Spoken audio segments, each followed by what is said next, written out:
ভাই? আমি নির্দোষ। আমি জামিন চাই, আমি মুক্তি চাই। আপনাকে ফাঁসানো হয় এবং কী ঘটেছিল বলে আপনার কাছে মনে হয়?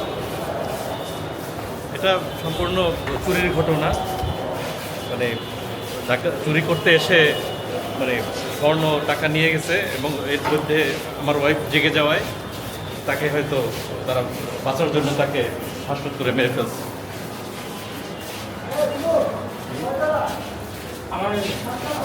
আপনি তখন কই ছিলেন? মানে তখন আমি আমার কোম্পানির প্রজেক্টে ছিলাম, প্রজেক্ট সাইটে।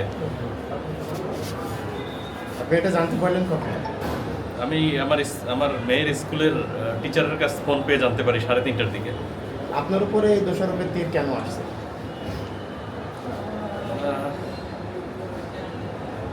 মানে এছাড়া অন্য কোনো আসামি তারা ধরতে পারেনি। ভিকটিমের বোনরা মনে করতেছে, আমাদের মধ্যে মনোমালিন্য ছিল, তারা মনে করতেছে এই কারণে হয়তো আমি এই কাজটা করতে পারি। বিষয়টা এমন ছিল না যেটা আপনার স্ত্রী হতে আপনি যে মামলা বাদী হতে পারতেন, কিন্তু আপনি আসামি হয়ে গেলেন। ভবিষ্যৎ হোক নিরাপদ, বিনিয়োগ হোক বিশ্বস্ত, আর আমার পছন্দ সল্ট বে। ওয়েলকাম টু সল্ট বে। আমি আসলে কিছুই জানি না। আমাকে ওখান থেকেই, বাসা থেকেই ওই সময় ধরে নিয়ে আসা হয়েছে থানায় আমাকে রাখা হয়েছে 2-3 দিন। তারপর আমাকে পাঠিয়ে দেওয়া হয়েছে ক্যান্ডিগঞ্জ। আমি কিছুই জানি না। তারপর বোনরা ছিল, তারা থানায় উপস্থিত ছিল, তাদের সাথে কথা বলে ওখান থেকে স্থানীয় থানা থেকে কি করছে আমি আসলে কিছু জানি না। আপনাদের এই মনোমালিন্যটা কি দীর্ঘমেয়াদী ছিল? হাজব্যান্ড ওয়াইফের মনোমালিন্য তো সারা জীবনই থাকে কম বেশি। আপনার ফাইল সব পাওয়া গেছে বলছে পুলিশ, এক্ষেত্রে আপনার আমার গ্রিল কেটে যদি লোক ঢোকে, বাইরের লোক ঢোকে, সেখানে কি আমার পায়ের সাপ পাওয়া যাওয়ার কথা?